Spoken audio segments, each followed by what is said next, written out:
किसी भी टर्मिनोलॉजी को पढ़ने के लिए सबसे पहले आप सिंपली उस शब्द को समझिए। लेकिन कार्बोहाइड्रेट्स क्या हैं? देखो, कार्बोहाइड्रेट्स होते हैं शुगर्स, कार्बोहाइड्रेट्स होते हैं स्टार्च, कार्बोहाइड्रेट्स होते हैं फाइबर। अब ओलिगो का मतलब क्या होता है? देखिए, ओलिगो का मतलब है दो से ज्यादा और नो से कम। ठीक है। Hello everyone, welcome back to the pharmacy India plus. तो आज की इस क्लास के अंदर हम लोग डिस्कस करने वाले हैं बी फार्मा का एक काफ़ी इम्पॉर्टेंट टॉपिक। देखिए, हम लोगों ने ये स्टार्ट किया है बी फार्मा के जितने भी आपके सब्जेक्ट हैं सभी को डिटेल में हम लोग पढ़ने वाले हैं। तो आज की इस क्लास में मैं आपको कराऊंगी इसका पार्ट 2। देखिए, पार्ट 1 में हम लोगों ने बेसिकली बायोमॉलिक्यूल्स का इंट्रोडक्शन पार्ट किया था कि बायोमॉलिक्यूल्स क्या होते हैं, क्या उसके अंदर चीज़ें आती हैं और किन किन चीज़ों से मिलकर वो बनते हैं। बेसिकली इंट्रोडक्शन पार्ट हम लोग ऑलरेडी कंप्लीट कर चुके हैं। आज की इस क्लास में उसी चैप्टर को आगे कंटिन्यू हम लोग करने वाले हैं और डिस्कस करेंगे कि क्या क्या स्ट्रक्चर होता है कार्बोहाइड्रेट और लिपिड का, उनके बायोलॉजिकल रोल्स क्या होते हैं, केमिकल नेचर क्या होता है और क्लासिफिकेशन क्या होता है। तो इन सारी चीज़ों के बारे में हम लोग डिस्कस करने वाले हैं इस क्लास में। बिना किसी देरी के क्लास को स्टार्ट करते हैं। और अगर आप पहली बार इस सेशन को ज्वाइन कर रहे हैं, मेक श्योर कि डिस्क्रिप्शन बॉक्स के अंदर जो लिंक्स दी जाती हैं आपको, जैसे कि टेलीग्राम और व्हाट्सएप लिंक, उनके साथ आप ज़रूर ज्वाइन हो जाइएगा ताकि जो भी अपडेट्स हैं या फिर कोई भी अगर नोटिफिकेशन आता है, कोई भी फर्दर अपडेट्स आती है तो वो आपको वहाँ पर प्रोवाइड करा दी जाती है। स्टार्ट करते हैं आज के इस सेक्शन के साथ। देखिए, शुरुआत हम लोग करने वाले हैं कार्बोहाइड्रेट से। अब पहली चीज़ ये समझिएगा कि कार्बोहाइड्रेट्स होते क्या हैं। मैंने आपको लास्ट सेशन में भी कराया था और आज भी बताने वाली हूँ कि किसी भी टर्मिनोलॉजी को पढ़ने के लिए सबसे पहले आप सिंपली उस शब्द को समझिए। ठीक है, वो वर्ड आपसे क्या कहना चाह रहा है बस ये आप समझ लो। जैसे कि यहाँ पर हम लोग डिस्कस करें अगर कार्बोहाइड्रेट्स को, तो इसका लिटरली मीनिंग होता है हाइड्रेट्स ऑफ कार्बन। ठीक है, कार्बो मीन्स कार्बन और हाइड्रेट्स मीन्स हाइड्रेट्स। तो हाइड्रेट्स ऑफ कार्बन, इसी को ही हम कार्बोहाइड्रेट्स कहते हैं, हाइड्रेट्स ऑफ कार्बन। ठीक है, these are generally the organic molecules, है ना, ये होते हैं ऑर्गेनिक मॉलिक्यूल्स। ऑर्गेनिक का मतलब क्या है, लास्ट सेशन में भी बताया था, ऐसे मॉलिक्यूल्स जिनके अंदर कार्बन, हाइड्रोजन और ऑक्सीजन, ये तीनों चीज़ें प्रेजेंट हो, उनको आप ऑर्गेनिक मॉलिक्यूल्स कहेंगे। क्लियर। अब कभी कभी सवाल पूछ लिया जाता है कि ऑर्गेनिक मॉलिक्यूल्स तो हैं, लेकिन हम ये बात कैसे मान लें, क्योंकि इसके अंदर कार्बन, हाइड्रोजन, ऑक्सीजन, ये तीनों चीज़ें प्रेजेंट होती है, लेकिन हम कैसे मान लें कि ये सारी चीज़ें इसमें प्रेजेंट होगी? क्योंकि अगर इसका जनरल फॉर्मूला देखा जाए, अगर आप कार्बोहाइड्रेट का जनरल फॉर्मूला देखोगे तो आपको अपने आप ये चीज़ें समझ में आ जाएंगी। जनरल फॉर्मूला इसका होता है CnH2O का होल एन, CnH2O और इसका होल एन। ठीक है, this is the general formula of carbohydrate. अब यहाँ पर N का मतलब है number of carbon atoms, carbon atoms. जैसे अगर मैं एग्जाम्पल की बात करूँ तो एक बहुत ही नॉर्मल सा एग्जाम्पल मैं लेकर चल दे रही हूँ, ग्लूकोज। ठीक है, आप सभी ने ग्लूकोज का नाम ज़रूर सुना होगा, जो कि एक कार्बोहाइड्रेट होता है। ग्लूकोज के अंदर नंबर ऑफ कार्बन एटम्स 6 पाए जाते हैं। Clear, number of carbon atoms इसके अंदर 6 पाए जाते हैं। तो अगर इस जनरल फॉर्मूला के अकॉर्डिंग मैं ग्लूकोज का फॉर्मूला बनाऊं तो मेरे पास सिंपल सा फॉर्मूला बनकर तैयार हो जाएगा C6H12O6। ठीक है, सेम एज अगर मैं राइबोज का एग्जांपल लूं तो राइबोज एक पेंटोज शुगर है। ठीक है, पेंटोज शुगर है, यानी इसके अंदर नंबर ऑफ कार्बन एटम्स होंगे 5। तो इसका जनरल फॉर्मूला बनेगा C5H10O5। क्लियर, ये है सिंपल सा कार्बोहाइड्रेट का इंट्रोडक्शन। कार्बोहाइड्रेट्स, दोबारा सुन लीजिए, हाइड्रेट्स ऑफ कार्बन होते हैं, जनरली ऑर्गेनिक होंगे, जिसके अंदर कार्बन, हाइड्रोजन, ऑक्सीजन, ये तीनों चीज़ें प्रेजेंट होती है। रेशियो भी पूछा जा सकता है, तो इनका रेशियो होता है 1:1, 1:2:1। This is the ratio of CHO। Clear. General formula की अगर बात की जाए तो CnH2O का होल n, ये इसका जनरल फॉर्मूला होता है, जहां पर n का मतलब है number of carbon atoms. Example के अकॉर्डिंग ग्लूकोज में नंबर ऑफ कार्बन एटम्स 6 होते हैं, तो उसका जनरल फॉर्मूला हो जाएगा C6H12O6। वैसे ही राइबोज में नंबर ऑफ कार्बन एटम्स 5 होते हैं, तो उसका जनरल फॉर्मूला हो जाएगा C5H10O5। अब ये तो हो गए इनके बारे में थोड़ी सी जानकारी, लेकिन कार्बोहाइड्रेट्स क्या हैं? देखो, कार्बोहाइड्रेट्स होते हैं शुगर्स, कार्बोहाइड्रेट्स होते हैं स्टार्च, कार्बोहाइड्रेट्स होते हैं फाइबर, ठीक है। तो ये सारी की सारी चीजें क्या हैं? ये सब कार्बोहाइड्रेट है। Most abundant biomolecule, most abundant biomolecule, biomolecule क्या है? कार्बोहाइड्रेट है ना। सबसे ज्यादा अमाउंट में यही आपके दुनिया में सबसे ज़्यादा अमाउंट में कार्बोहाइड्रेट ही पाया जाता है। डेली बेसिस पर अगर आप एक कॉन्शियस डाइट कॉन्शियस नहीं है तो आप सबसे ज़्यादा अमाउंट में कार्बोहाइड्रेट ही खाते हो। क्लियर। एक नॉर्मल इंसान सबसे ज़्यादा अमाउंट में कार्बोहाइड्रेट ही खाता है। अगर इसके कैलोरीज की बात की जाए तो अगर आप 1 ग्राम कार्बोहाइड्रेट का सेवन कर रहे हो, 1 ग्राम कार्बोहाइड्रेट खा रहे हो, तो उससे आपको 4 किलो कैलोरीज मिलती है। ठीक है, तो मतलब बहुत ज़्यादा एनर्जी नहीं देता ये आपको, ये long short term energy provide करता है, लॉन्ग टर्म नहीं देता है, ये भी याद रखिएगा। अगर आप ऐसा सोच रहे हैं कि रोटी खाने के बाद आपको बहुत ज़्यादा लंबे समय तक एनर्जी मिल जाएगी, तो ऐसा नहीं है। ठीक है, सबसे ज़्यादा लंबे समय के लिए एनर्जी आपको लिपिड प्रोवाइड करता है, जो कि मैं आगे कराऊंगी। क्लियर। तो ये कुछ छोटी सी इंफॉर्मेशन है इसके बारे में। एग्जाम्पल रोटी, चावल, है ना। तो ये सारे के सारे एग्जाम्पल्स है किसके? कार्बोहाइड्रेट के।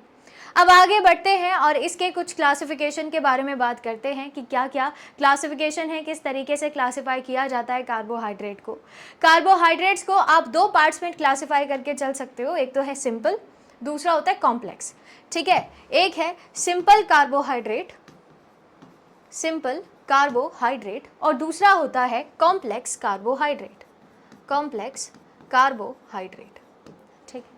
अच्छा, एक और चीज कि कार्बोहाइड्रेट्स को हम सैकराइड भी बोलते हैं। कार्बोहाइड्रेट्स मीन्स सैकराइड, और सैकराइड मीन्स शुगर।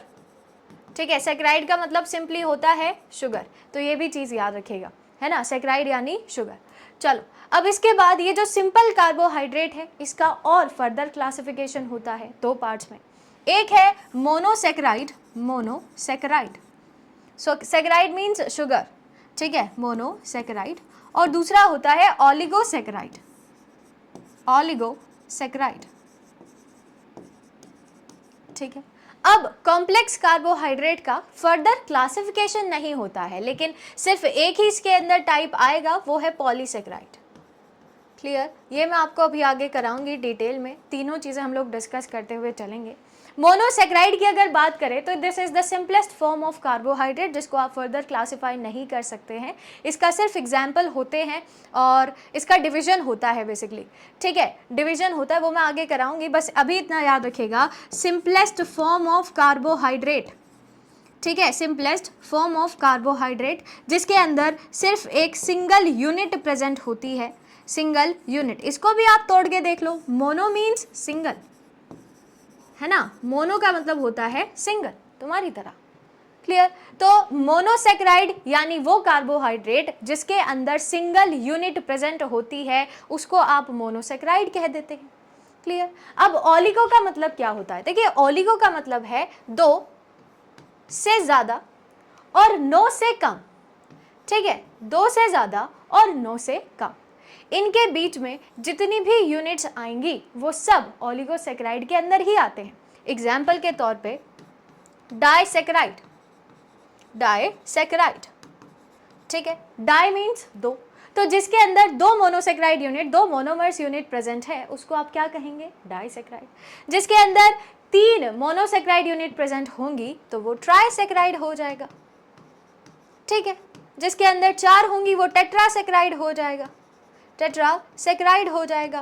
तो ये कुछ इस तरीके से क्लासिफाई करके हम लोग चलते हैं। क्लियर है।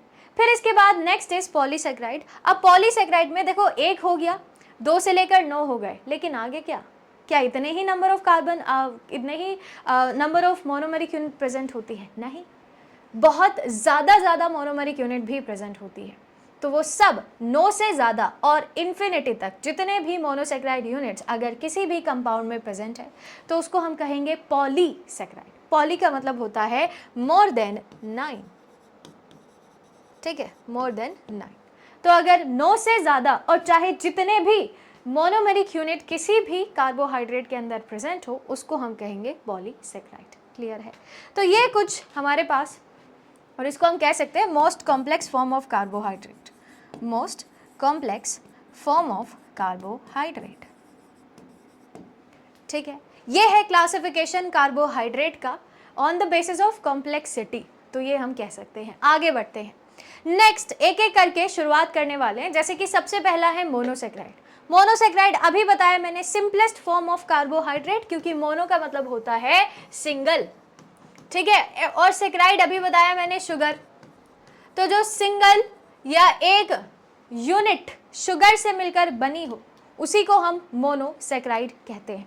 अब सिंपलेस्ट फॉर्म है कार्बोहाइड्रेट की, तो क्या आप इसको फर्दर क्लासिफाई कर सकते हो? आप कहोगे नहीं, it can not be hydrolysed further. Hydrolysed means टूटना, ठीक है, इसको आप आगे तोड़ नहीं सकते हो। क्लियर? ये नहीं टूटेगा आगे क्योंकि सिंपलेस्ट फॉर्म है। अगर एक मोनो, अच्छा अब मैं इसका थोड़ा अलग से ही क्लासिफिकेशन आपको खुद से करा देती हूँ ताकि और अच्छे से आपको चीज़ें क्लियर हो जाए। ठीक है, कि कुछ और भी हमारे पास ऐसे मोनोसेक्राइड यूनिट्स प्रेजेंट होते हैं जिनको आप क्लासिफाई करते हो। ठीक है, जैसे कि अगर किसी भी कार्बोहाइड्रेट के अंदर एल्डिहाइड ग्रुप प्रेजेंट है तो उसको आप एल्डोज कहेंगे। ध्यान से सुनिएगा, मोनोसेक्राइड दो प्रकार के होते हैं, एक है एल्डोज और दूसरा है कीटोज। एल्डोज की अगर बात की जाए तो ये वो कार्बोहाइड्रेट होते हैं, वो मोनोसेक्राइड यूनिट प्रेजेंट है जिसके अंदर एल्डिहाइड ग्रुप प्रेजेंट होता है। एल्डिहाइड ग्रुप प्रेजेंट होता है, सिंपल। ठीक है, और जो कीटोज है ये वो होंगे जिनके अंदर कीटोन ग्रुप पाया जाता है, कीटोन ग्रुप पाया जाएगा। क्लियर है? समझ में आ गया? एल्डोज और कीटोज, मोनोसेक्राइड दो प्रकार के होते हैं, एल्डोज और कीटोज। एल्डोज का मतलब है एल्डिहाइड ग्रुप, कीटोज का मतलब है कीटोन ग्रुप। ठीक है, ये सिंपल सा क्लासिफिकेशन है मोनोसेक्राइड का। अगर एक मोनोसेक्राइड के अंदर एल्डिहाइड ग्रुप प्रेजेंट होता है तो इसको हम एल्डोज कहते हैं, और अगर इसके अंदर कीटो ग्रुप पाया जाता है तो इसको हम कीटोज कहते हैं। ये हो गया एग्जाम्पल बहुत सारे हैं। मोनोसेक्राइड के सबसे ज़्यादा एग्जाम्पल है glucose, fructose, galactose, ribose, ribulose, erythrose, xylose, xylitol, ठीक है, राइबुलोज, और जितने भी सारे एग्जाम्पल्स हैं आप यहाँ पर लिख सकते हैं, आपकी मर्जी है। क्लियर? चलिए, इसके बाद एक और क्लासिफिकेशन है मोनोसेक्राइड का। देखो, एक तो मैंने आपको बता दिया है कि मोनोसेक्राइड्स को आप on the basis of functional group, ठीक है, कि इसके अंदर कौन सा फंक्शनल ग्रुप है उसके अकॉर्डिंग भी डिवाइड कर सकते हो। एक और क्लासिफिकेशन है मोनोसेक्राइड का on the basis of number of carbon atoms. किसी भी मोनोसेक्राइड के अंदर जितने भी नंबर ऑफ कार्बन एटम्स होते हैं उसके आधार पर किस तरीके से आप क्लासीफाई करते हैं उसको, ये भी मैं बता देती हूँ। देखिए, शुरुआत होती है नंबर ऑफ कार्बन एटम 3 से। अब तुम कहोगे क्यों भैया, ऐसा क्यों है, नंबर ऑफ कार्बन एटम 1, 2 ऐसा क्यों नहीं होता है? क्योंकि कार्बोहाइड्रेट बनने के लिए ये ज़रूरी है कि आपके पास नंबर ऑफ कार्बन एटम 3 हो, क्योंकि भैया सिंपल सी बात है कि या तो आपके पास एक एल्डिहाइड ग्रुप होना चाहिए या तो आपके पास कीटोन ग्रुप होना चाहिए, और उसके लिए at least number of carbon atom should be 3। ठीक है, ये चीज़ याद रखिएगा। चलिए, तो अगर हम नंबर ऑफ कार्बन एटम्स के अकॉर्डिंग देखें तो इसको और आप क्लासीफाई कर सकते हैं, ये चलता रहेगा, है ना। जैसे ट्रायोज है, ग्लिसरल्डिहाइड, ये है सबसे सिंपलेस्ट शुगर, सिंपलेस्ट शुगर, ये याद रखिएगा। ठीक है, फॉर्मूला लिख सकते हैं आप लोग, नंबर ऑफ कार्बन एटम्स 3 है तो फॉर्मूला बन जाएगा C3H6O3। ठीक है, ये फॉर्मूला बन जाएगा। Glyceraldehyde simplest carbohydrate in the universe, glyceraldehyde होता है, याद रखिएगा। फिर है टेट्रोस, यानी नंबर ऑफ कार्बन एटम 4, लिख लेंगे फॉर्मूला, ये रहा। ठीक है, जनरल फॉर्मूला इधर लिख दे रही हूँ मैं, यहाँ पर आप लोग फॉर्मूला लिख सकते हो इजीली। ठीक है, बस नंबर ऑफ कार्बन एटम्स की जगह ये लिखना है आपको, और कुछ नहीं करना है। Tetrose example is erythrose. फिर है हमारे पास पेंटोज जहाँ पर नंबर ऑफ कार्बन एटम्स 5 होंगे, example is ribose. Clear. Number of carbon atom 6 means hexose, example is glucose, mannose, fructose और गैलेक्टोज, ये सब एग्जाम्पल है हेक्सोज के। फिर है नंबर ऑफ कार्बन एटम 7 यानी ग्लूकोहेप्टोज। ठीक है, तो ये कुछ क्लासिफिकेशन है on the basis of number of carbon atoms. Clear. तो this is all about monosaccharide. अब आगे बढ़ते हैं नेक्स्ट, मोनोसेक्राइड्स के कुछ इंपॉर्टेंट डायग्राम्स नहीं स्ट्रक्चर हैं जो मैं आपको दिखा देती हूँ, क्योंकि यहाँ से रिलेटेड क्वेश्चन बन सकते हैं। और ये इसलिए भी इम्पॉर्टेंट है क्योंकि यही 3 मोनोसेक्राइड्स आगे चलकर डाइसेक्राइड, ओलिगोसेक्राइड और या फिर कहें पॉलीसेक्राइड्स बनाते हैं। ठीक है, तो इनका एक बार स्ट्रक्चर समझ लीजिएगा। पहला ग्लूकोज, दूसरा फ्रक्टोज और तीसरा गैलेक्टोज। इन तो तीनों का स्ट्रक्चर समझना इसलिए भी ज़रूरी है क्योंकि इन सभी का जो फॉर्मूला है वो यही होता है, C6H12O6, यानी तीनों ही हेक्सोज शुगर है। क्लियर। एक बार स्ट्रक्चर देख लो इनका ध्यान से कि क्या डिफरेंस होता है तीनों में। ये देखिए, ठीक है, इनको हावर्थ प्रोजेक्शंस कहते हैं। फिशर प्रोजेक्शन वो लीनियर स्ट्रक्चर होता है, दिस इज हावर्थ प्रोजेक्शन। ठीक है, ग्लूकोज के अंदर अगर आप देखोगे, देखो पहली चीज़ फ्रक्टोज तो थोड़ा अलग होता है क्योंकि पेंटामर शुगर है ये, लेकिन ग्लूकोज एंड गैलेक्टोज दोनों एक दूसरे के बिल्कुल सिमिलर है। क्या आपको डिफरेंस दिखाई दे रहा है? Number of carbon atom same है, हाइड्रोजन सेम है, ऑक्सीजन सेम है, तो डिफरेंस क्या है? फ्रक्टोज तो अलग है, उसको छोड़ दो, इसके और इसके बीच में कार्बन नंबर 1 को देखिए। ठीक है, यहीं से शुरुआत करते हैं हम। कार्बन 1 2 3 4 5 6। ठीक है, तो कार्बन 1 को अगर आप देखोगे, इसके आसपास का कॉन्फ़िगरेशन देखिए। हाइड्रोजन और जो OH ग्रुप है, इन दोनों का कॉन्फ़िगरेशन अगर आप देखोगे, that is exactly opposite to each other. ठीक है, तो ग्लूकोज के अंदर जो OH है वो नीचे होता है, यानी कि ये अल्फा कार्बन है, जिसमें OH नीचे होता है। ठीक है, and this is called beta carbon, जहां पर OH ग्रुप ऊपर प्रेजेंट होता है। This is the major difference between glucose and galactose, क्योंकि बाकी का जो स्ट्रक्चर है दैट इज क्वाइट सिमिलर, ये छोड़ के बस बाकी सब कुछ तो सेम ही है। ठीक है, बस यही थोड़ा सा डिफरेंस होता है इन दोनों के बीच में, जो आपको थोड़ा सा ध्यान रखना है। ठीक है, C1 एंड C4। ठीक है, दोबारा मैं लिख देती हूँ अगर आपको लिखने से याद हो रहा है। तो C1 एंड C4 ये 2 कार्बन ऐसे हैं जो कि एग्जैक्टली ऑपोजिट हैं एक दूसरे के, एग्जैक्टली ऑपोजिट। ठीक है, और एक और चीज़ कि इसीलिए क्योंकि सिर्फ और सिर्फ कार्बन नंबर 4 ऐसा है जिसका कॉन्फ़िगरेशन ऑपोजिट है, और कार्बन नंबर 1 तो है ही, वो तो ऊपर की तरफ आ जाता है, लेकिन कार्बन नंबर 4 की वजह से हम इनको एक और नाम से जानते हैं, एपीमर्स। ठीक है, तो glucose and galactose are C4 epimers, C4 epimers। ठीक है, तो ये भी एक छोटा सा पॉइंट है, इसको भी आप याद रख सकते हैं। आगे बढ़ जाते हैं, नेक्स्ट इज ओलिगोसेक्राइड। ओलिगोसेक्राइड मैंने ऑलरेडी आपको बताया है, एक ऐसा फॉर्म ऑफ कार्बोहाइड्रेट का जिसके अंदर more than two and less than 9 monosaccharide units. अब तुम कहोगे मोनोसेक्राइड यूनिट्स, इसका क्या लेना देना है? अरे सिंपलेस्ट फॉर्म मोनोसेक्राइड है, यानी ये माइक्रोमोलिक्यूल है, जिनसे मिलकर मैक्रोमोलिक्यूल यानी ओलिगोसेक्राइड, पॉलीसेक्राइड, ये सारी चीज़ें बन गई है ना, कल भी समझाया था। चलिए, मोनोसेक्राइड्स आर प्रेजेंट, उनको हम कहते हैं ओलिगोसेक्राइड। एग्जाम्पल पहला लेकर चलते हैं, डाइसेक्राइड, और दूसरा ट्राइसेक्राइड। ठीक है, अब ट्राइसेक्राइड का एग्जाम्पल है रेफिनोज, यही याद रखिएगा, यहाँ से आ जाता है सवाल कभी कभी रेफिनोज से। बाकी डाइसेक्राइड के अंदर लैक्टोज, माल्टोज और सुक्रोज, ये सारे एग्जाम्पल है डाइसेक्राइड के। तो यहाँ लिख सकते हैं आप लोग, लैक्टोज है, माल्टोज है, सुक्रोज है। ठीक है, these are the examples of disaccharide. Clear. Tri में 3 मोनोसेक्राइड यूनिट प्रेजेंट होंगी, 3 मोनोसेक्राइड यूनिट प्रेजेंट होंगे। अरे नाम में ही सब कुछ छुपा हुआ है।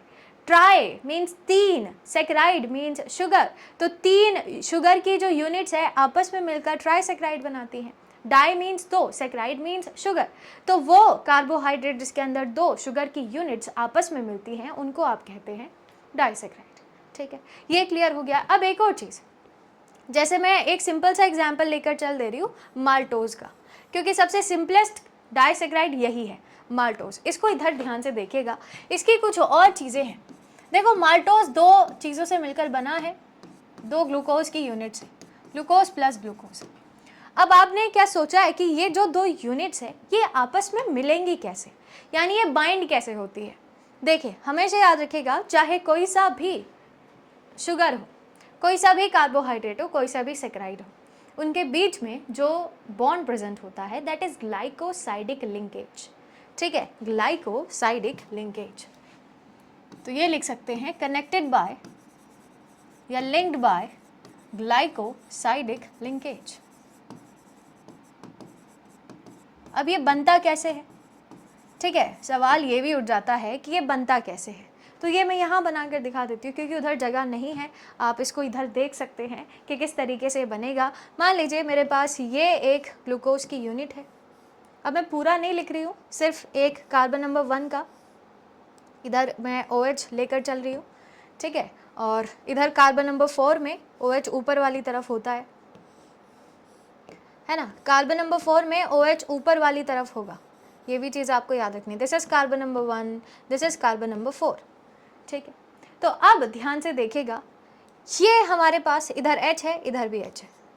ठीक है, चलिए, तो जब भी ग्लाइकोसाइडिक लिंकेज बनता है एक चीज़ आपको याद रखनी है, ग्लाइकोसाइडिक लिंकेज बनेगा और पानी निकलेगा। ठीक है, वाटर निकलेगा।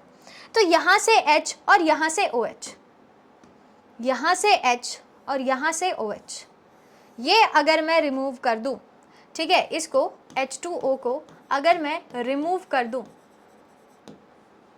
तो मेरे पास जो बनकर तैयार होगा बॉन्ड, उसी को ही हम ग्लाइकोसाइडिक लिंकेज कहते हैं। ठीक है, इसी तरीके से चाहे आप 3 मोनोसेक्राइड यूनिट्स को जोड़ लो, 2 को जोड़ लो, 4, 5, 6 जितनी भी आपको कनेक्ट करनी है, इसी तरीके से ही वो कनेक्ट होती है। हमेशा H2O यहाँ से रिमूव होता है जब आप ग्लूकोज की यूनिट्स आपस में या किसी भी दूसरे कार्बोहाइड्रेट की यूनिट्स आपस में कनेक्ट करते हो। ठीक है, तो एक चीज़ आप ऐसे भी याद रख सकते हो कि पानी निकलेगा, ग्लाइकोसाइडिक बॉन्ड बनेगा। ठीक है, ये आपके पास कहानी है ओलिगोसेक्राइड की, डाईसेक्राइड और ट्राईसेक्राइड की। चलिए एग्जाम्पल मैंने आपको बता दिया है, ट्राईसेक्राइड जैसे sucrose, lactose, maltose. Sucrose glucose plus fructose से मिलकर बना है, और ये लैक्टोज ग्लूकोज प्लस गैलेक्टोज से मिलकर बना है, माल्टोज ग्लूकोज प्लस ग्लूकोज से मिलकर बना है। रेफिनोज ट्राईसेक्राइड का एग्जाम्पल है, glucose plus galactose plus fructose, इन तीनों चीज़ों से मिलकर बनाया गया है। एंड देन है टेट्रासेक्राइड, जिसके अंदर बेसिकली 4 मोनोसेक्राइड यूनिट्स प्रेजेंट होते, मोनोसेक्राइड यूनिट्स प्रेजेंट हैं, इसमें 3, ठीक है, और इसमें 2। ठीक है जी, टेट्रासेक्राइड का एग्जाम्पल है हमारे पास है स्टैकियोज। स्टैकियोज में 2 गैलेक्टोज होते हैं, बाकी एक ग्लूकोज एंड एक फ्रक्टोज होगा। ठीक है, सभी के सभी कनेक्टेड होंगे by glycosidic linkage, glycosidic linkage, ये याद रखिएगा। ठीक है, यही है एक बॉन्ड जो इन सभी को आपस में जोड़ता है। ठीक है, चलिए आगे बढ़ जाते हैं। नेक्स्ट इज डाईसेक्राइड, तो मैं ऑलरेडी आपको करा चुकी हूँ। डाईसेक्राइड के कुछ एग्जांपल्स हैं, किस तरीके से बॉन्ड बनाते हैं देख लो। Sucrose, lactose and maltose. Sucrose में ग्लूकोज प्लस फ्रक्टोज, ये दोनों चीजें, this is glucose, this is fructose. अब ये है कार्बन नंबर 1 ग्लूकोज का, this is 1, this is carbon number 1, this is carbon number 2, 3, 4। तो ये इस तरीके से अटैच्ड है और यहाँ पर आपका ये ग्लाइकोसाइडिक बॉन्ड बनता दिखाई दे रहा है, सेम एज यहाँ पर भी और सेम एज यहाँ पर भी। ठीक है, तो ये क्या है, what is this, glucose. Maltose का एग्जाम्पल है ये, जो मैंने बनाकर भी दिखाया था आपको। ठीक है, तो ये कुछ इस तरीके से बाइंड होंगे आपस में और फिर बनाते हैं आपका पूरा का पूरा एक डाईसेक्राइड का स्ट्रक्चर। चलिए, एंड लास्ट इज पॉलीसेक्राइड। अब ये पॉलीसेक्राइड क्या है, देखो पॉलीसेक्राइड यानी most complex form of carbohydrate. ठीक है, इसको हम कह सकते हैं this is the most complex form of carbohydrate, form of carbohydrate, है ना। सबसे कॉम्प्लेक्स फॉर्म जो है कार्बोहाइड्रेट की वो यही है। मतलब क्या है, मतलब एक ऐसा कार्बोहाइड्रेट जिसके अंदर मोर देन 9 मोनोसेक्राइड यूनिट्स आपस में मिलकर एक स्ट्रक्चर बना रही हो, उनको आप कहते हैं पॉलीसेक्राइड। पॉली मीन्स बहुत ज़्यादा, है ना, सेक्राइड मीन्स शुगर, तो बहुत सारी बहुत ज़्यादा शुगर्स आपस में मिलकर बनाती हैं एक स्ट्रक्चर जिसको आप कहते हैं polysaccharide. A polysaccharide is a complex carbohydrate composed of more than 10 monosaccharide units linked together by glycosidic bond. Glycosidic bond change नहीं होने वाला है, आप 2 मोनोसेक्राइड्स को कनेक्ट कर लो, 3 को कर लो, 4 को कर लो, आपकी मर्जी है, ग्लाइकोसाइडिक बॉन्ड रिमेन्स सेम, ठीक है, ये याद रखिएगा। They are often insoluble in water and serves as storage or structural molecules in living organisms. वो आपको एग्जाम्पल देखकर समझ आ जाएगा, ठीक है।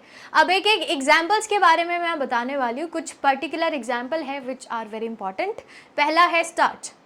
स्टार्च क्या है, देखो स्टार्च ही है जो हम खाते हैं, है ना। आप रोटी खा रहे हो, आप चावल खा रहे हो, आप फल खा रहे हो, आप सब्जियां खा रहे हो, क्या खा रहे हो आप, स्टार्च।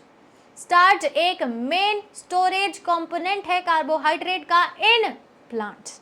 आप प्लांट बेस्ड कुछ भी चीज़ें खा रहे हो उसके थ्रू आप स्टार्च ही खाते हो, याद रखिएगा, ठीक है। तो ये है स्टार्च, आप कह सकते हैं कि stored form of carbohydrate in plant, है ना, stored form of carbohydrate in plant.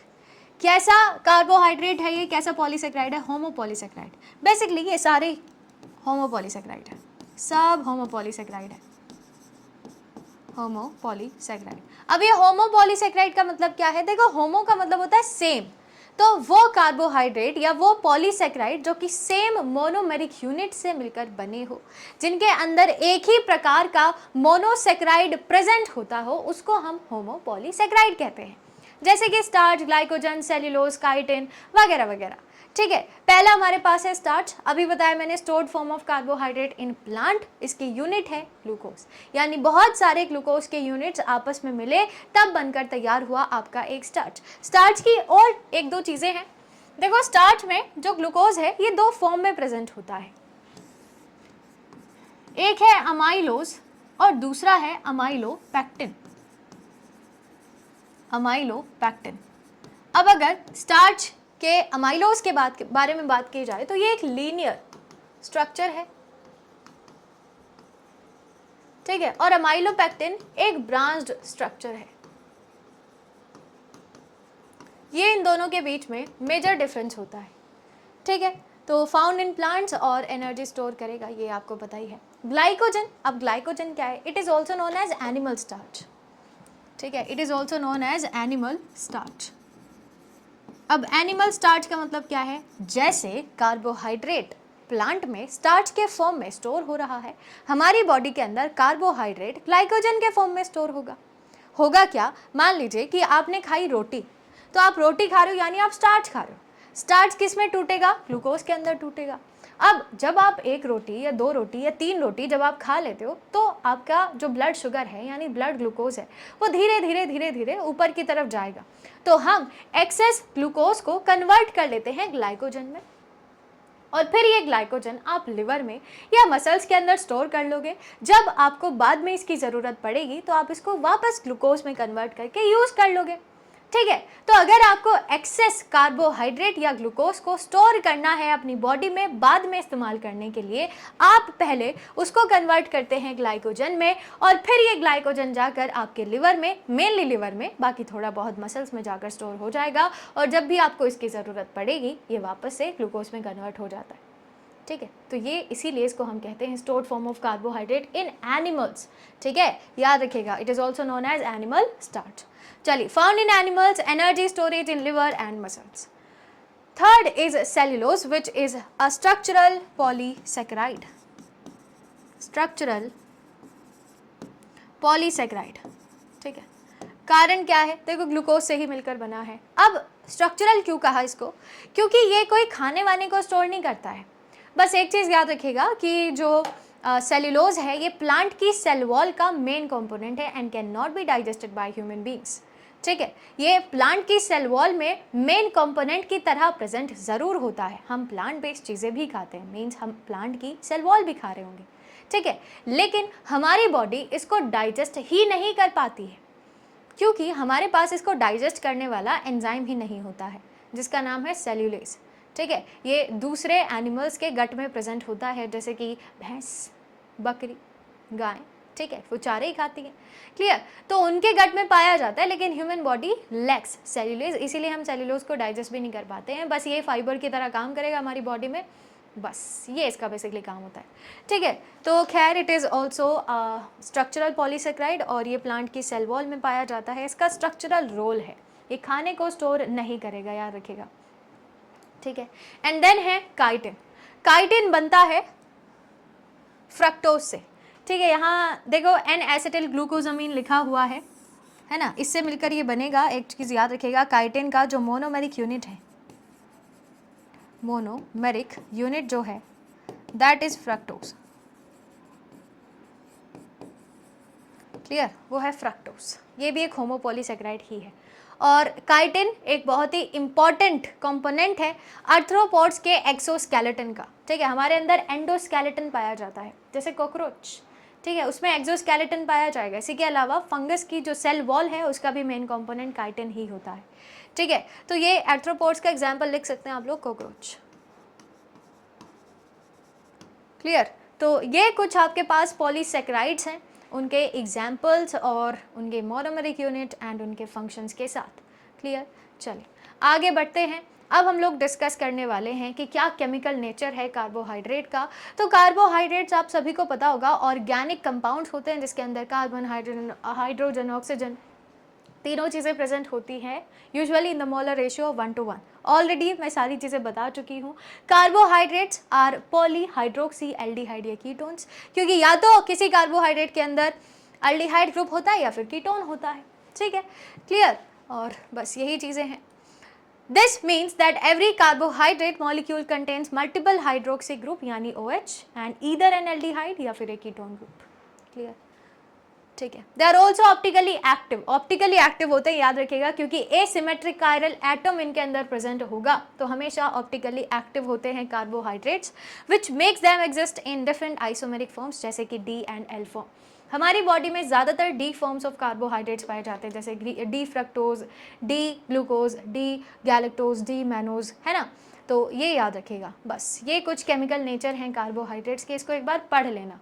बहुत ऐसी चीज़ें नहीं है कि मैंने कराई नहीं, ऑलरेडी करा चुकी हूँ मैं। क्लियर, एंड लास्ट चीज़ बायोलॉजिकल रोल्स ऑफ कार्बोहाइड्रेट, यानी क्या क्या काम करेगा।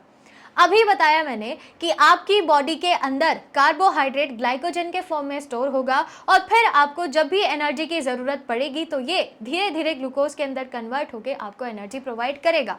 ठीक है, फैट के मेटाबॉलिज्म में ये इन्वॉल्व होता है, सेल वॉल के स्ट्रक्चर में पार्टिसिपेट करेगा in the form of cellulose.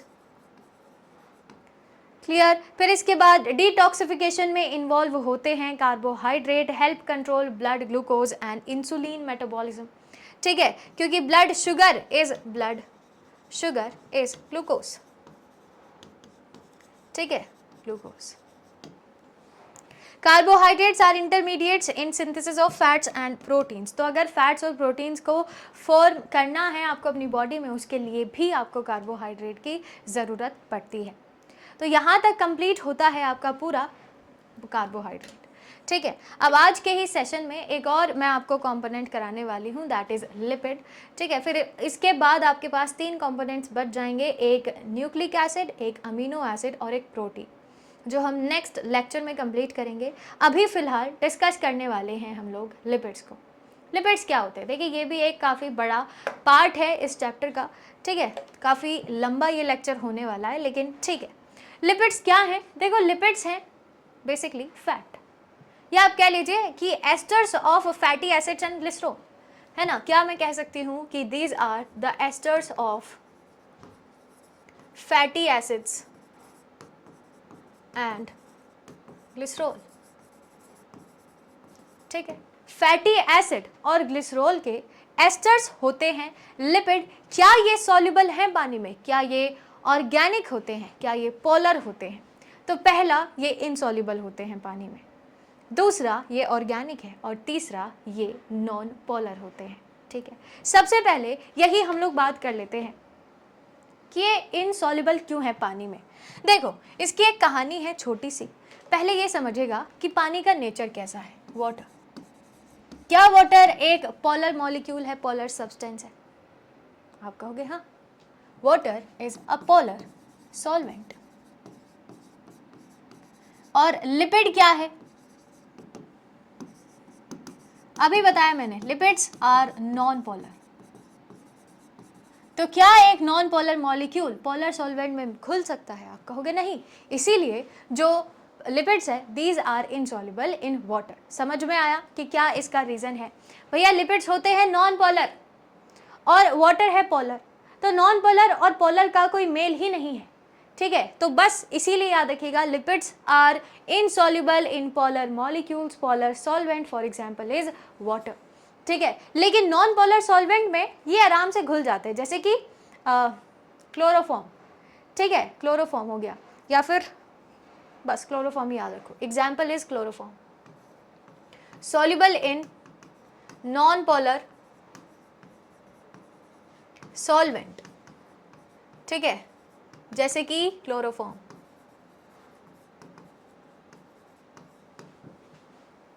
चलो, तो ये तो कुछ इंट्रोडक्शन हो गया। इसके बाद दूसरा पॉइंट मैंने बोला था कि जो लिपिड्स है, क्या वो ऑर्गेनिक है? बिल्कुल, ये भी ऑर्गेनिक मॉलिक्यूल्स की कैटेगरी के अंदर ही आते हैं। इसके अंदर भी कार्बन, हाइड्रोजन, ऑक्सीजन, ये तीनों चीज़ें पाई जाती हैं, ठीक है। Okay, these organic compounds are non-polar molecules which are soluble only in non-polar solvent and insoluble in water because water is a polar molecule। यही कहानी मैंने आपको, जो इतना बड़ा बड़ा इन्होंने लिखा है, ये मैंने सिर्फ 2 लाइन में आपको समझा दी है ना। मेरे हिसाब से आपको ये अच्छे से क्लियर हो गया होगा कि क्या है लिपिड्स।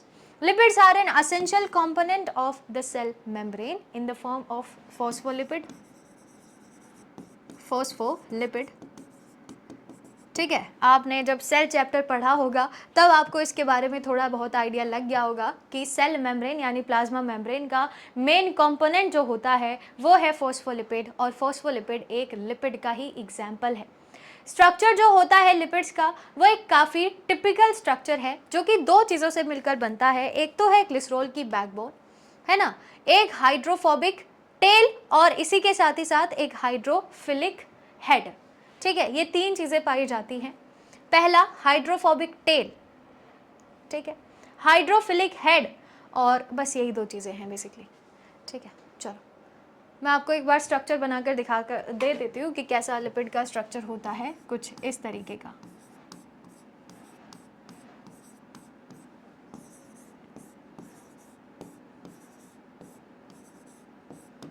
ठीक है, कुछ ऐसा स्ट्रक्चर होता है जिसके अंदर ये जो हेड पोर्शन है ये तो होता है हाइड्रोफिलिक नेचर में, हाइड्रोफिलिक नेचर में, और ये जो टेल पार्ट है ये होता है हाइड्रोफोबिक, हाइड्रोफोबिक। कुछ ऐसा स्ट्रक्चर होता है आपके लिपिड्स का, ठीक है, क्लियर है। आगे बढ़ जाते हैं। अब लिपिड के क्लासिफिकेशन की बात कर लेते हैं कि लिपिड को आप किस किस तरीके से क्लासिफाई करते हैं। देखो, लिपिड आप 4 प्रकार से क्लासिफाई कर सकते हैं। पहला सिंपल लिपिड, दूसरा कंपाउंड या कॉम्प्लेक्स लिपिड, तीसरा प्रिकर्सर या derived lipids, and 4th is miscellaneous. सबसे पहले अगर सिंपल के बारे में बात करें तो फैट्स एंड वैक्सेस, इनका नाम आप लोगों ने ज़रूर सुना होगा, डिफरेंस मैं बताऊंगी आगे। इसके बाद कॉम्प्लेक्स के बारे में भी हम लोग डिस्कस करने वाले हैं, जैसे कि फॉस्फोलिपिड है, ग्लाइकोलिपिड है ना, लिपोप्रोटीन्स है, डिटेल में बताऊंगी मैं क्या होता है ये। एंड देन प्रिकर्सर के अंदर simply fatty acid, glycerol, sterols, ठीक है, और फैटी अल्डिहाइड्स है, कीटोन बॉडीज, हाइड्रोकार्बन। मतलब सिंपल है, समझ रहे हो ना, कि वो लिपिड जो किसी दूसरी चीज से मिलकर बने हो, है ना, which are formed by other molecules, ठीक है, अदर मॉलिक्यूल्स, उनको आप कहेंगे प्रिकर्सर या डिराइव्ड लिपिड। एंड देन है मिसलेनियस। मिसलेनियस में जैसे आप लोगों ने नाम सुना होगा स्क्वोलिन या फिर कैरोटेनॉइड्स का, ठीक है। तो ये कुछ एग्जाम्पल हमारे पास है मिसलेनियस यानी मिक्स लिपिड के। अब आगे बढ़ते हैं एक एक करके। सबसे पहले हम लोग चर्चा करेंगे, लेकिन उससे पहले कंपाउंड लिपिड का भी और क्लासिफिकेशन होता है, तो किसी भी चीज़ को ना छोड़ते हुए इसको भी डिस्कस कर लेते हैं। कंपाउंड लिपिड जैसे कि 3 मैंने आपको एग्जाम्पल बताए थे, phospholipid, glycolipid and lipoprotein. Phospholipid को भी आप और क्लासीफाई करते हैं, एक तो ग्लिसरोफॉस्फोलिपिड, ठीक है, और दूसरा होता है स्फिंगोफॉस्फोलिपिड। अब ग्लिसरोफॉस्फोलिपिड के कुछ एग्जाम्पल है जैसे lecithin, cephalin, cardiolipin, phosphatidyl, serine, ठीक है। एंड जो स्फिंगोलिपिड है उसका एग्जाम्पल सिंपल है स्फिंगोमाइलिन, ठीक है। नेक्स्ट इज ग्लाइकोलिपिड जैसे कि सेरिब्रोसाइड्स, गैंग्लियोसाइड्स, ये कुछ एग्जाम्पल है ग्लाइकोलिपिड के। और लिपोप्रोटीन तो आप लोगों ने सुना ही होगा, है ना, जैसे chylomicrons, very low density lipoprotein, low density lipoprotein, high density lipoprotein, intermediate density lipoprotein, these are the examples of lipoproteins. चलिए, तो ये तो कंपाउंड लिपिड का क्लासिफिकेशन हो गया है। अब हम लोग एक एक करके डिस्कस करने वाले हैं। पहला है सिंपल लिपिड, जिसके अंदर 2 मैंने आपको एग्जाम्पल बताए थे, एक फैट और दूसरा वैक्सेस, ठीक है। सबसे पहले बात करते हैं फैट्स के बारे में। देखो फैट्स क्या हैं, ये हैं फैटी एसिड और ग्लिसरॉल्स के एस्टर्स। क्या ही हो गया भैया, fats are esters of fatty acid and glycerol and are solid at room temperature. बस ये इन दोनों के बीच में एक मेजर डिफरेंस है। अच्छा, फैट्स और ऑयल्स के बीच में भी डिफरेंस आ जाता है, तो ये वहाँ भी काम आता है। फैट्स सॉलिड होते हैं रूम टेम्परेचर पे, यानी अगर आप इनको ऐसे ही छोड़ दोगे तो दीज आर सॉलिड, ठीक है। एग्जाम्पल इज कोकोनट ऑयल जो कि फैट है, बटर है ना, जो कि फैट है, ऑयल नहीं है। लेकिन वहीं पे अगर ऑयल की बात करें तो वो होते हैं लिक्विड रूम टेम्परेचर पे। एग्जाम्पल इज वेजिटेबल ऑयल, ठीक है, जो कि रूम टेम्परेचर पे लिक्विड होता है, ठीक है, याद रहेगा। Waxes are chemically similar to highly saturated fat. Highly saturated का मतलब क्या है, मतलब ये है कि जिनके अंदर बेसिकली डबल बॉन्ड नहीं पाया जाता है and therefore are solid at room temperature, ये भी सॉलिड ही होते हैं। Fats are oily substances composed of saturated fatty acids and are found under the skin. हमारी स्किन के अंदर भी पाए जाते हैं, जैसे कि एडिपोज टिश्यूज के अंदर पाए जाते हैं। Waxes are typically used by plants to form waterproof coating on leaves और स्टेम्स। तो जैसे ये लीफ है, मान लीजिए, ये सवाल मेरे हिसाब से पूछा भी जा चुका है कि लीफ के ऊपर इसकी जो परत होती है, इसके जो ऊपर एक बहुत ही पतली सी कोटिंग बनाकर रखता है ना, वो कौन है, तो दैट इज वैक्स, जो कि इसको बेसिकली वाटरप्रूफ बनाता है।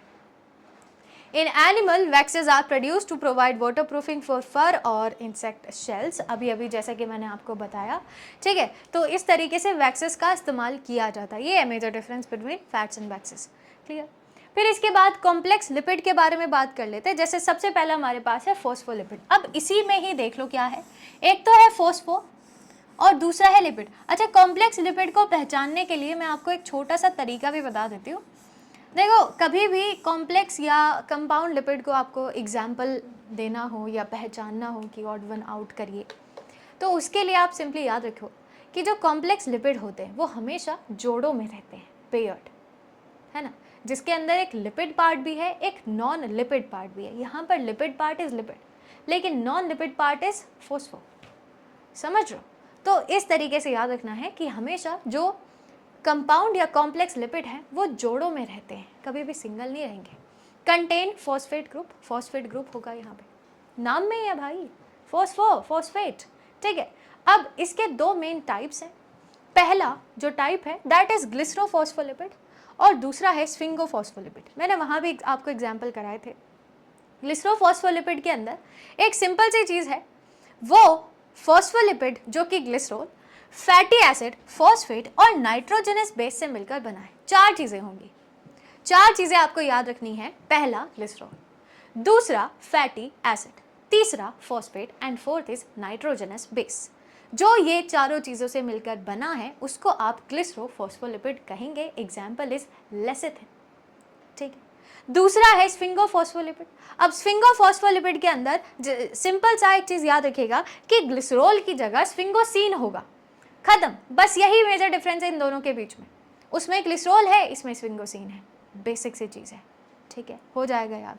चलिए आगे बढ़ते हैं। सेकेंड टाइप है ग्लाइकोलिपिड। यहाँ भी वही चीज़ हो रही है, ग्लाइको, ठीक है, यहाँ भी सेम ही चीज़ है, यहाँ पर ग्लाइको है। ग्लाइको मीन्स कार्बोहाइड्रेट, ठीक है, ग्लाइको का सिंपल सा मतलब होता है कार्बोहाइड्रेट। तो ऐसा कॉम्प्लेक्स लिपिड जिसके अंदर लिपिड के साथ साथ एक कार्बोहाइड्रेट यूनिट भी प्रेजेंट हो, ग्रुप भी प्रेजेंट हो, उसको आप ग्लाइकोलिपिड कहते हैं। Often found on the outer surface of cell membranes, involve in cell recognition. Example हमारे पास है प्लाज्मा मेम्ब्रेन का, जो स्ट्रक्चर होता है प्लाज्मा मेम्ब्रेन में पाया जाता है ये, ठीक है, आउटर सरफेस पे। And third is lipoprotein. Lipoprotein के अंदर लिपिड्स एंड प्रोटीन्स, ये दोनों चीज़ें होती हैं, ठीक है, लिपिड्स एंड प्रोटीन्स ये दोनों चीज़ें होती हैं। और इसके एग्जाम्पल तो बहुत ही सारे हैं, जैसे कि high density lipoprotein, low density lipoprotein, very low density lipoprotein. काम होता है इनका कि जब भी आप खाना खाते हो तो खाने में लिपिड भी होता है। अब लिपिड को डाइजेस्ट करना इज़ क्वाइट डिफ़िकल्ट, है ना, तो उसको एब्जॉर्बेबल फॉर्म्स में कन्वर्ट करने के लिए हम हेल्प लेते हैं लिपोप्रोटीन्स की। Transport lipids through the blood stream. तो ये कुछ क्लासिफिकेशन है लिपिड्स का। एंड इसके बाद बारी आ जाती है केमिकल नेचर की, कि क्या क्या केमिकल नेचर है लिपिड के, किस तरीके से ये सारी चीज़ें आपको याद रखनी है। तो पहली चीज़, these are insoluble in water, means polar solvent, and soluble in non polar solvent, example is chloroform, ठीक है, ये चीज़ याद रखिएगा। Pure fat and oils won't have any colour, odour and taste. जो प्योर फैट्स होते हैं, ऑयल्स होते हैं, ना ही उनका कोई कलर होता है, ना ही उनका कोई टेस्ट होता है, और ना ही उनकी कोई स्मेल होती है। ये चीज़ याद रखिएगा अगर वो प्योर है, 100% प्योर है तो, ठीक है। Soluble in water, insoluble in water already बता दिया है, there is no ionic charges, क्योंकि नॉन पोलर है। अरे नॉन पोलर है भैया, तो चार्जेस होंगे क्या? चार्जेस नहीं होंगे, ना पॉजिटिव और ना ही नेगेटिव। इनऑर्गेनिक सॉल्वेंट जैसे कि क्लोरोफॉर्म, एसीटोन, अल्कोहल, इसके अंदर ये सॉल्युबल होंगे। The proportion of saturated fatty acid in solid triglycerol is high. बस यही थे कुछ चीज़ें। एंड इसके बाद लास्ट पार्ट आज के इस सेशन का वो है बायोलॉजिकल रोल्स ऑफ लिपिड, यानी इनके क्या क्या इंपॉर्टेंट रोल्स है, इसके बारे में भी बात कर लेते हैं। तो सबसे पहली चीज़ कि अगर आप एक ग्राम ये लिपिड का खाते हो तो उससे आपको मिलती है 9 किलो कैलोरीज, यानी सिंपली आप 9 किलो कैलोरीज गेन करते हैं अगर आप 1 ग्राम कार्बोहाइड्रेट खाते हैं तो ये चीज़ याद रखिएगा। लॉन्ग टर्म एनर्जी प्रोवाइड करते हैं, लॉन्ग टर्म एनर्जी प्रोवाइड करते हैं, है ना, कह सकते हैं ना हम लोग, क्योंकि कार्बोहाइड्रेट से सिर्फ 4 किलो कैलोरीज मिली थी और यहाँ से 9 kilo calories. Energy storage, lipids provide more than twice the energy of carbohydrates पर ग्राम, क्योंकि 4 दूनी 8 से +1, ठीक है। चलिए, structural role, they are essential component of cell membrane, phospholipid and cholesterol, बता चुकी हूँ मैं। आपकी बॉडी को इंसुलेशन भी प्रोवाइड कराते हैं ये, कैसे? देखिए, एग्जाम्पल के तौर पे ऐसे कुछ एनिमल्स का आप एग्जाम्पल लेकर चल सकते हो, या बर्ड्स या किसी का भी, कि जो बहुत ही ठंडे इलाकों में रहते हो, ठीक है, इंसुलेशन का एग्जाम्पल बता दे रही हूँ।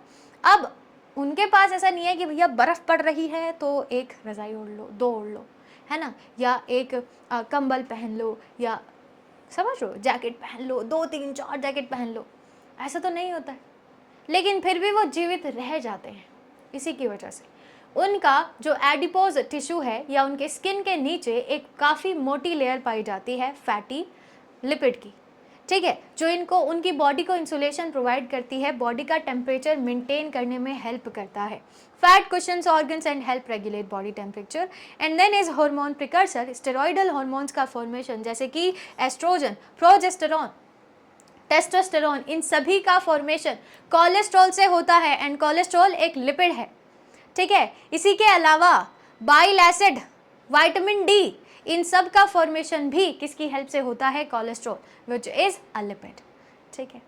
Vitamin transport, fat soluble vitamin जैसे कि ए, डी, ई एंड के, ए, डी, ई एंड के, इनका ट्रांसपोर्टेशन अगर आपको करना है या अपनी बॉडी में इनसे काम कराना है तो उसके लिए भी आपको इनकी ज़रूरत पड़ती है, ठीक है। तो ये सारी चीज़ें थी आज की इस क्लास की। मेरे हिसाब से मैंने आपको सारी चीज़ें करा दी हैं related to carbohydrates and lipid. अब इसके बाद 3 चीज़ें बच जाती हैं, nucleic acids, amino acids and protein, जो कि हम नेक्स्ट सेशन के अंदर कवर करेंगे क्योंकि वो इतना बड़ा पार्ट नहीं है, कार्बोहाइड्रेट काफ़ी मेजर पार्ट था। क्लियर? तो आई होप यहाँ तक आपको कोई डाउट, कोई प्रॉब्लम नहीं है। अब हम मिलेंगे नेक्स्ट क्लास में ऐसे ही और इम्पॉर्टेंट पॉइंट्स के साथ। तब तक के लिए stay tuned with pharmacy India plus. Thank you.